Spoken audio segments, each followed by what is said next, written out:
नमस्कार दोस्तों, बाल टू बेंच एकेडमी में आप सबका हार्दिक स्वागत है। आज हम बात करेंगे UP higher judicial services exam 2020 की मुख्य परीक्षा यानी कि मेंस एग्ज़ाम की तैयारी के संदर्भ में कि हम कैसे तैयारी करें और कैसे हमें मुख्य परीक्षा में पूर्ण सफलता प्राप्त हो जाए। दोस्तों, अभी 5 सितंबर 2020 को यूपीएचजीएस एग्ज़ाम 2020 का प्री एग्ज़ाम इलाहाबाद हाईकोर्ट द्वारा कराया गया था। कुछ बच्चों का कहना था कि अब की बार का पेपर कठिन था। तो पेपर को कठिन तो नहीं कहा जा सकता है, लेकिन हाँ, पिछले कुछ वर्षों के ट्रेंड से थोड़ा सा अलग ज़रूर था। दोस्तों, कठिन क्या होता है? देखिए, आपको क्वेश्चन आता है, आपके लिए वो सरल है। जिसको नहीं आता उसके लिए वही क्वेश्चन कठिन हो जाएगा। एक ही क्वेश्चन किसी एक कैंडिडेट के लिए सरल हो सकता है, दूसरे के लिए कठिन और तीसरे के लिए बहुत कठिन हो जाता है। तो मेरा कहने का मतलब केवल इतना है कि जिनका पढ़ा हुआ नहीं आया उनको पेपर कठिन लगना स्वाभाविक ही है। दूसरी बात, कुछ बच्चे कह रहे थे कि सर पेपर कठिन था तो मेरिट कम जाएगी। कोई कह रहा है कि 65 जाएगी, कोई बतला रहा है 62, कोई 60। तो दोस्तों, मैं आपसे केवल इतना कहना चाहूँगा कि मेरिट कहीं पर भी जाए, बस आप अपनी आगे की तैयारी पर फोकस रखिए। समय बहुत कम शेष है और देखिए, सिलेबस बहुत बड़ा है। कुछ बच्चों के कमेंट्स आ रहे थे कि सर आपने आंसर की पर वीडियो नहीं बनाई। तो देखिए, आंसर की आप खाली हाई कोर्ट की माना कीजिए। जब तक हाई कोर्ट आंसर की इशू ना करे तब तक थोड़ा धैर्य रखकर वेट करिए, क्योंकि आंसर का उत्तर वही सही माना जाएगा जो हाई कोर्ट अपनी आंसर की में देगी। दोस्तों, अब बात कर लेते हैं यूपीएचजीएस एग्ज़ाम 2020 की मुख्य परीक्षा के लिए आगे की रणनीति के विषय में। देखिए, मुख्य परीक्षा की तैयारी के लिए समय बहुत कम शेष है और सिलेबस बहुत ज़्यादा है। पहली बात तो ये है कि हम मुख्य परीक्षा के लिए क्या पढ़ें और क्या ना पढ़ें। प्रश्न ये उठता है कि सिलेक्टिव स्टडी करें या फिर थॉरो स्टडी करें। देखिए, यूपीएचजीएस की मुख्य परीक्षा इतनी महत्वपूर्ण परीक्षा है, इसको आप ऐसे ही थोड़ा बहुत प्रीवियस सॉल्व क्वेश्चंस तैयार करके या फिर थोड़ी सी सिलेक्टिव स्टडी करके नहीं निकाल पाएंगे। तो फिर क्या थॉरो स्टडी करें? देखिए, हमें 100% थॉरो स्टडी नहीं करनी है, हमें अनर्गल नहीं पढ़ना है, लेकिन हाँ, सिलेबस का मेन 65 से 70% हिस्सा जो इम्पॉर्टेंट है, अगर वो हम तैयार कर लें तो इतना काफ़ी है। इस महत्वपूर्ण प्रश्नों को कवर करने के लिए बाल टू बेंच एकेडमी में अब एक साथ कई विषयों के कई वीडियोस डेली आपको प्रोवाइड कराए जाएंगे। मेरी कोशिश रहेगी कि डेली 2 से 3 वीडियो मैं आप सबको प्रोवाइड करा सकूं। दूसरी बात मैं ये कहना चाहता था कि कुछ बच्चे ये सोचते हैं कि हम पिछले 3-4 वर्षों के प्रीवियस पेपर्स तैयार कर लें और उससे हम एचजीएस का मेंस निकाल लेंगे। तो मैं आपसे यही कहना चाहूँगा कि आप इस गलतफहमी में ना रहें। हाई कोर्ट इस तरीके से पेपर डिज़ाइन करते हैं कि कुछ क्वेश्चंस वो नए डालते हैं, कुछ क्वेश्चंस वो प्रीवियस ले भी लेते हैं रिपीट करने के लिए। तो जब तक आप थॉरो स्टडी नहीं करेंगे, विषय की थॉरो अंडरस्टैंडिंग आपको नहीं होगी, तब तक मेंस क्लियर कर पाना बड़ा मुश्किल है। अब थोड़ी बात कर लेते हैं कि आगे मुख्य परीक्षा की क्या स्ट्रेटेजी रखनी है। तो देखिए दोस्तों, मुख्य परीक्षा में कुल 5 पेपर्स होते हैं। Number 1 GK, number 2 language, number 3 substantive law, number 4 procedure and evidence, number 5 penal, revenue and local laws. Bar to bench academy आपके इन 5 पेपर्स की तैयारी कराएगी। इसमें लॉ के साथ साथ आपको जीके एवं लैंग्वेज के पेपर्स को कैसे टैकल करना है, वह सब ट्रिक्स वीडियोस के माध्यम से आपको बतला दी जाएंगी। इन सब पर मैं अलग से एक पूरा वीडियो आपको उपलब्ध करवा दूंगा। मुख्य परीक्षा के लिए आपको सबसे पहला काम क्या करना है, ये आप मुझे बतलाइए। मुख्य परीक्षा के लिए सबसे मुख्य काम क्या है? सबसे पहला काम आपको क्या करना है, कहां से शुरुआत करनी है, आप बतलाइए। चलिए मैं बतला देता हूं। मुख्य परीक्षा के लिए सबसे मेन, सबसे इंपॉर्टेंट होता है आंसर राइटिंग प्रैक्टिस। आपको अपनी सारी ताकत आंसर राइटिंग में लगा देनी है। अगर आप ये एक काम कर ले गए तो विजय मिल गई आपको। आपको डेली 1 से 2 घंटे आंसर राइटिंग की प्रैक्टिस करनी होगी। इससे आपके मन का सारा डर, सारी झिझक निकल जाएगी। देखिए, आप लोगों की कलम को जंग लग चुका है। आप में से कितने लोग ऐसे हैं जो डेली आंसर राइटिंग की प्रैक्टिस करते हैं, मुझे बतलाइए। आप लोग इतने बड़े एग्जाम की तैयारी कर रहे हैं और कम से कम 7 इयर्स की प्रैक्टिस तो आप सबकी है ही। भाई LLB करे हुए मैं समझता हूं आप लोगों को कम से कम कुछ नहीं तो 10 से 15 साल हो गए होंगे। तो इस 10 से 15 साल के पीरियड में अब तक आपने कितने क्वेश्चंस के आंसर लिख लिख के प्रैक्टिस की है, ये आप लोग जानते होंगे। देखिए, आपको अपनी कलम का जंग छुड़ाना है।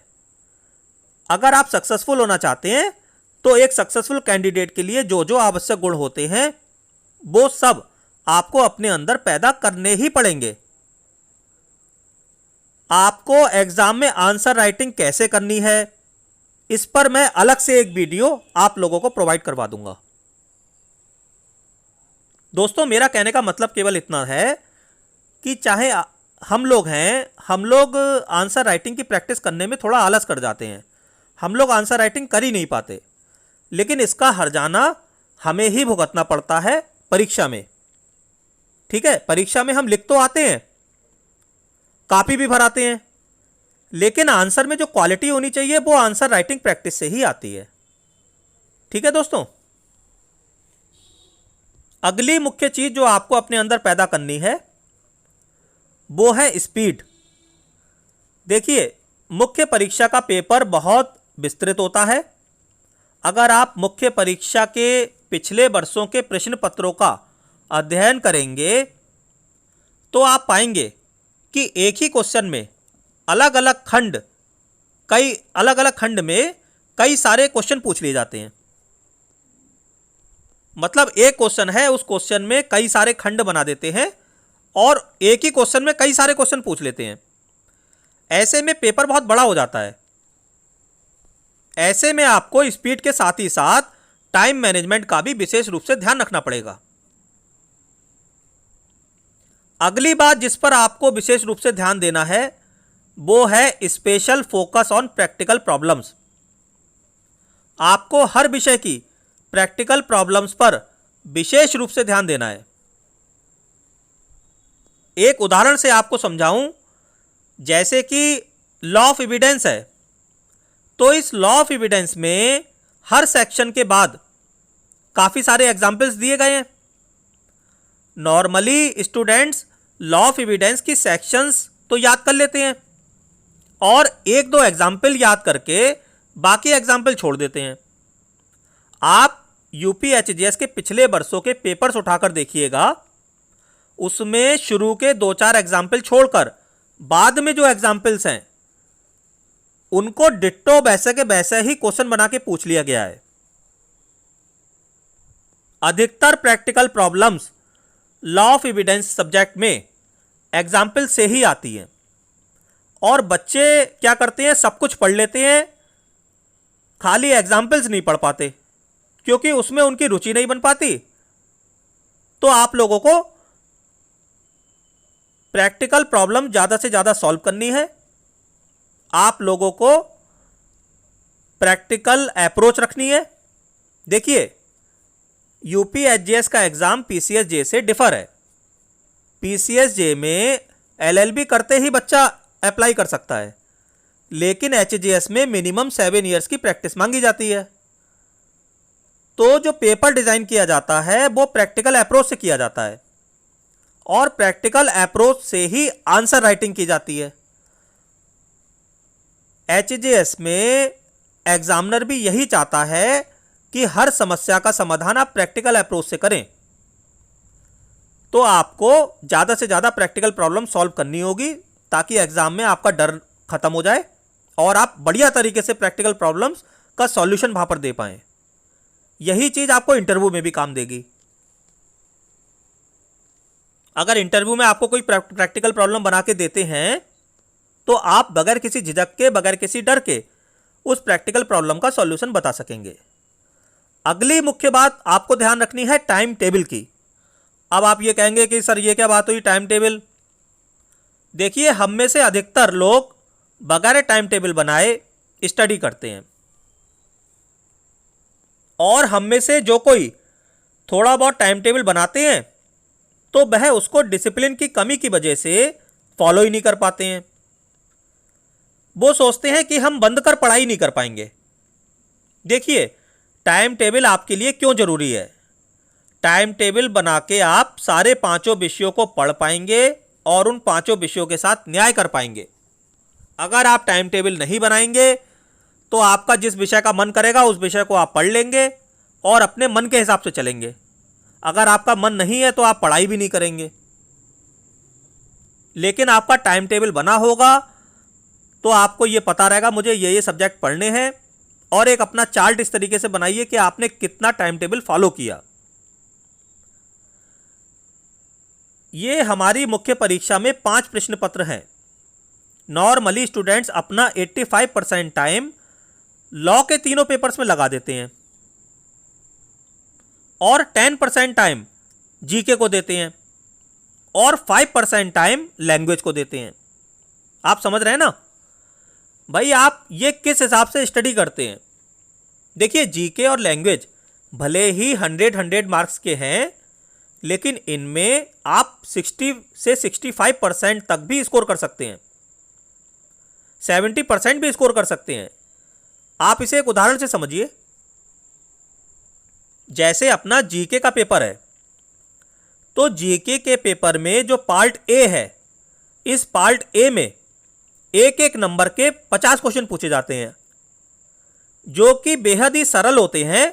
एक लाइन में उनका उत्तर देना होता है। अगर आपने जीके को जरा सा भी ढंग से पढ़ा है तो मैं समझता हूं कि आप उन 50 में से कम 45 प्लस क्वेश्चन सॉल्व कराएंगे और आपको 45 नंबर मिल गए।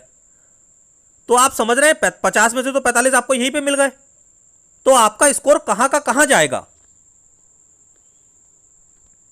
आपकी जो फाइनल मेरिट बनेगी, जो टोटल होगा मेंस का, तो उसमें ये नंबर कितने काम आ सकते हैं आप देख रहे हैं। ऐसे ही दूसरा एग्जाम्पल समझिए, जो आप लैंग्वेज के पेपर का सिलेबस देखें। अगर आप लैंग्वेज के पेपर का सिलेबस देखें तो मैं समझता हूं इससे ज़्यादा सरल और इससे ज़्यादा सटीक सिलेबस आपको किसी पेपर में नहीं मिलेगा। ये आप लोगों का सौभाग्य है कि लैंग्वेज का सिलेबस अगर आप देखें, भाई आपको ये पता है कि 30 नंबर का एस्से आना है, 30 मार्क्स का एस्से आना है, तो आप 10, 15, 20 एस्से की लिस्ट बना लीजिए और उन्हें तैयार कर लीजिए, और उन एस्से को इतना बढ़िया तैयार कीजिए कि 30 में से आप मैक्सिमम स्कोर कर लें। भाई लॉ में तो आपको नहीं पता कि कौन से क्वेश्चन पूछेंगे, लेकिन लैंग्वेज में तो पता है ना आपको कि एस्से आएगा, प्रिसाइज राइटिंग आएगी, ट्रांसलेशन आएगी। तो ऐसे ही प्रिसाइज राइटिंग और ट्रांसलेशन का अभ्यास कर लीजिए। ट्रांसलेशन के लिए थोड़े वर्ड मीनिंग्स याद कीजिए। आपको अगर ये समझ में नहीं आ रहा है कि एस्से किस टॉपिक पर तैयार करें, तो मैं आपको एक हिंट दे रहा हूं। आप ऐसा कीजिए कि लीगल टॉपिक्स पर आप एस्से तैयार कर लीजिए। लीगल टॉपिक्स की आप लिस्ट बना लीजिए, इंपॉर्टेंट 15-20 एस्से। ऐसा इसलिए कि यूपी एचजीएस में लीगल टॉपिक्स पर कम से कम एक निबंध तो आपको मिलेगा ही। देखिए, मेरा काम गाइड करने का है, मेहनत तो आपको ही करनी पड़ेगी। तो आपको पांचों पेपरों के साथ समय के दृष्टिकोण से न्याय करना है। जो एक पेपर को महत्व देगा और दूसरे को इग्नोर कर देगा, उसका फल भी उसी को भुगतना होगा। क्योंकि मेंस में देखिए सभी विषयों का समान महत्व होता है। आप ना तो किसी भी विषय को छोड़ सकते हैं, ना किसी विषय को इग्नोर कर सकते हैं। तो आप मन के हिसाब से मत चलिएगा कि मन के हिसाब से पढ़ रहे हैं, जब जिस सब्जेक्ट का मन कर रहा है उसको लेके बैठ गए। आप एक प्रॉपर टाइम टेबल बना के पढ़िए। इसीलिए मैंने टाइम टेबल पर इतना लंबा डिस्कशन किया है। इसलिए इन पांचों विषयों के लिए कुछ टाइम टेबल बनाइए। टाइम टेबल जैसा भी आपको ठीक लगे, अपनी टाइम के हिसाब से। मान लीजिए कोई प्रैक्टिस करते हैं, कोई किसी काम में बिजी हैं, तो अपनी कन्वीनियंट के हिसाब से आप जो उचित समझे वैसा टाइम टेबल बनाइए। मगर कुछ टाइम टेबल आप बना के जरूर रखिए पांचों सब्जेक्ट का। उसमें पांचों सब्जेक्ट को आप टाइम दीजिए। दोस्तों, अगला फोकस आपको करना है जजमेंट राइटिंग पर। अगर आप यूपीएसजीएस 2020 के नोटिफिकेशन में पेज 11 पर आएंगे और उसमें paper number 4 procedure and evidence के अंदर की डिटेल में जाएंगे, तो ये वहां पर कह रहे हैं कि देखिए, अगर आपके पास प्रिंट आउट निकला हुआ हो ना नोटिफिकेशन का, जिसमें सिलेबस दिया हुआ है, हाई कोर्ट ने जो सिलेबस दिया था, तो वो आप पेपर 4 वाला खोल लीजिएगा। वीडियो को यहीं पर रोककर पेपर 4 खोल लीजिएगा, तो आपकी समझ में और आएगा। तो इसमें कह रहे हैं कि the law of evidence, the criminal procedure code and code of civil procedure, ये तीनों सब्जेक्ट हैं इसमें। Evidence, CrPC, CPC. आगे कह रहे हैं including the principles of pleading. The question set will relate mainly to practical matters such as the framing of charges and issues, the methods of dealing with the evidence of witnesses, the writing of judgment of session trials, appeals, revision and the conduct of cases generally, but will not be restricted to them. अब देखिए, मैं आपको जो कह रहा हूं कि judgment writing पर आपको फोकस करना है, तो ये जो लॉ का दूसरा पेपर है प्रोसीजरल लॉ वाला, इसमें सीपीसी है, सीआरपीसी है, एविडेंस है। इसी में आगे कह रहे हैं including the principles of pleadings. ये खुद स्पेसिफाई कर रहे हैं कि क्या क्या चीज़ों पर प्रश्न पूछे जाएंगे। तो एक तो हो गया प्रिंसिपल्स ऑफ प्लीडिंग्स। अब जैसे सीपीसी में ऑर्डर 6 है, 7 है, 8 है, इस पर आपको विशेष फोकस करना है।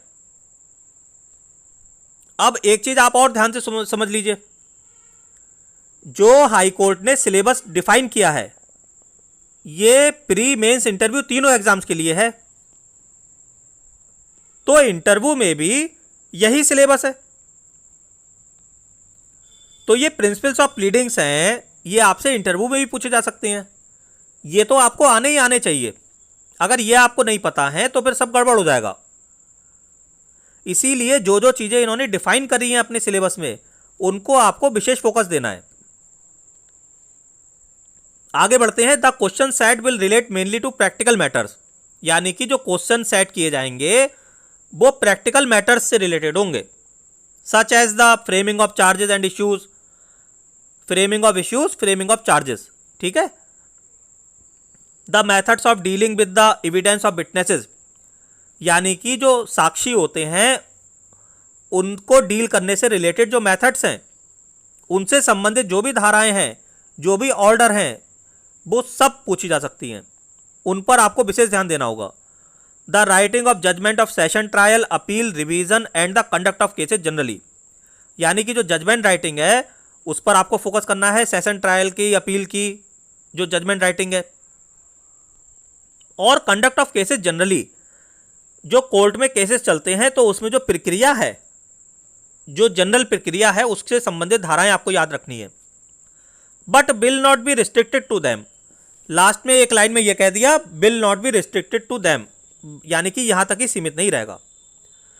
तो जो जो इन्होंने सिलेबस में डिफाइन किया है उस पर आपको फोकस करना है, ठीक है। अगली मुख्य बात जिसका आपको ध्यान रखना है वो है हैंड राइटिंग। आपकी हैंड राइटिंग अगर ऐसी है कि उसे इस दुनिया में केवल आप ही पढ़ सकते हैं, तो आपको अपनी हैंड राइटिंग को इंप्रूव करना ही पड़ेगा। आपकी हैंड राइटिंग का यहां कोई कंपटीशन तो नहीं हो रहा है। भाई यूपीएसजीएस परीक्षा में आपके ज्ञान की परीक्षा हो रही है, आपके हैंडराइटिंग का कंपटीशन नहीं हो रहा है। लेकिन आपका हैंडराइटिंग कम से कम इतना क्लियर तो होना ही चाहिए कि परीक्षक आपके द्वारा लिखे गए प्रश्न के उत्तर को पढ़ सके। अगर परीक्षक को प्रश्न का उत्तर पढ़ने में कष्ट होगा, अगर आप ऐसा उत्तर लिखेंगे, ऐसी हैंडराइटिंग लिखेंगे कि परीक्षक को पढ़ने में कष्ट हो, तो फिर उस कष्ट के बदले वो फिर उसका बदला आपके अंकों से लेगा। जो कष्ट वो उठाएगा उसका फिर बदला आपके अंकों से लेगा। तो आपको क्या करना है, आपकी कॉपी साफ सुथरी हो, परीक्षक उत्तर पढ़ सके, बस इतना ही काफ़ी है। हाँ, अगर किसी का हैंडराइटिंग अत्यधिक आकर्षक हो तो उसका कुछ ना कुछ रिवार्ड उसे अंकों के रूप में भी मिलना स्वाभाविक ही है।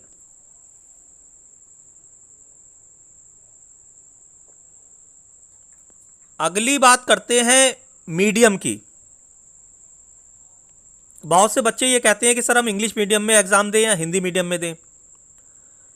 देखिए, इंग्लिश मीडियम से ये बात सही है कि हर पेपर में 2-3 मार्क्स का फ़र्क पड़ जाता है। भाई आपके सामने एक कॉपी हिंदी मीडियम की है, एक इंग्लिश मीडियम की है, तो प्राइमा फेसी सबसे पहला इंप्रेशन आपको यही रहेगा कि इंग्लिश मीडियम वाला 2-4% तो होशियार है ही, मतलब हिंदी वाले से 2-4% ज़्यादा होशियार है। तो कहीं ना कहीं हम कितना भी इसको इग्नोर करें, लेकिन 2-3 नंबर का फ़र्क तो पड़ ही जाता है। दूसरे, इंग्लिश में उत्तर लिखना हिंदी माध्यम की अपेक्षा अधिक सरल पड़ता है। ऐसा क्यों? ऐसा इसलिए क्योंकि बेयर एक्ट में जो हिंदी में सेक्शंस आदि का अनुवाद होता है, या जो भाषा बेयर एक्ट में लिखी होती है, वो इतनी क्लिष्ट भाषा होती है कि उसे याद करना भी कठिन हो जाता है, और याद करके लिखना तो और भी कठिन हो जाता है। यहाँ पर इंग्लिश मीडियम वालों को थोड़ा एडवांटेज रहता ही है।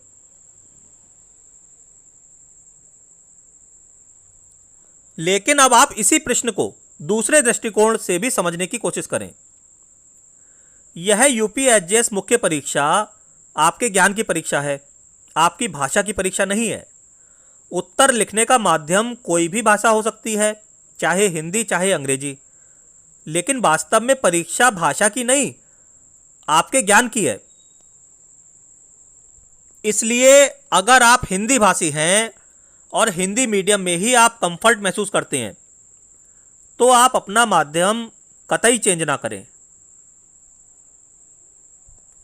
माध्यम चेंज करके आप ना तो हिंदी मीडियम के रहेंगे और ना अंग्रेजी के। आप अपनी हिंदी इतनी बढ़िया लिखें, विधिक शब्दावली का प्रयोग करें कि परीक्षक आपकी हिंदी से ही इंप्रेस हो जाए और आपके उत्तर से इतना खुश हो जाए कि आपको इतने अच्छे मार्क्स दे कि आप भी सोच के आश्चर्यचकित रह जाएं कि मेरे इतने ज़्यादा मार्क्स कैसे आ गए। आप बस उत्तर की क्वालिटी पे ध्यान दीजिए। यही बात इंग्लिश मीडियम के स्टूडेंट्स पर भी लागू होती है।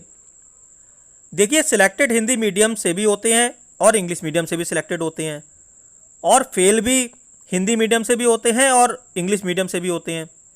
अब ये डिपेंड आप पे करता है कि आप जिस किसी भी भाषा में परीक्षा दे रहे हो उस पर आपकी कितनी कमांड है। तो अब अगर संक्षेप में बताऊं कि आप लोगों को क्या क्या करना है, तो सबसे पहले आप सबको 5 विषयों के साथ न्याय करना है। सब विषयों को डेली कुछ ना कुछ टाइम अवश्य देना है। समय बर्बाद नहीं करना है कि मेरिट कितनी जाएगी, कि मेरे कितने सही हैं। सीधे जो आपका काम है पढ़ाई, उसमें लगिए। बाकी फालतू की बातों में समय वेस्ट नहीं करना है। दूसरे, डेली 4-5 क्वेश्चंस की आंसर राइटिंग की प्रैक्टिस करनी है। तीसरे, 10 से 15 ऐसे की लिस्ट बनानी है और बना के एक एक करके उनको जल्दी से तैयार कर लेना है। चौथे, तेज स्पीड के साथ गुड हैंडराइटिंग की प्रैक्टिस करनी है, यानी कि हमारी स्पीड भी मेंटेन रहे और हैंडराइटिंग भी बढ़िया हो। 5वें, हफ्ते में एक बार एक जजमेंट जरूर लिखना है। आप ये नियम बना लीजिए कि मुझे संडे की संडे जजमेंट राइटिंग की प्रैक्टिस करनी है। इसी में framing of charges, framing of issues, pleadings etcetera भी शामिल होंगे। कभी किसी की प्रैक्टिस कर लीजिए और कभी किसी और को लिख कर देख लीजिए, लेकिन ये नियम बना लीजिए कि हफ्ते में मुझे एक जजमेंट जरूर लिखना है। देखिए, आपको मान लीजिए 2 महीने मिले तो आपको खाली 8 ही हफ्ते तो मिले, तो आप 8 ही जजमेंट की तो प्रैक्टिस कर पाएंगे क्या? आपके हिसाब से 8 जजमेंट लिखना बहुत ज़्यादा है? तो इसलिए आपको हफ्ते में एक जजमेंट जरूर लिखना है। फिर ज़्यादा से ज़्यादा प्रैक्टिकल प्रॉब्लम्स आपको सॉल्व कर करके देखनी है। और लास्ट में बात करूं तो प्रीवियस सॉल्व पेपर्स जो हैं 2007 से लेकर 2018 पार्ट 3 तक के, इनको आप जरूर कर लीजिएगा। स्पेशली 2016, 2018 पार्ट 1 और 2018 पार्ट 2 के, इनमें से कुछ क्वेश्चन जरूर रिपीट होंगे। मैं रिपीट कर रहा हूं, 2016, 2018 पार्ट 1 और 2018 पार्ट 2। तो दोस्तों, मैं आशा करता हूं कि आपको मेरा आज का प्रयास अच्छा लगा होगा। अगर आपको मेरा वीडियो अच्छा लगा हो तो मेरे चैनल को सब्सक्राइब कीजिएगा और वीडियो को लाइक कीजिएगा।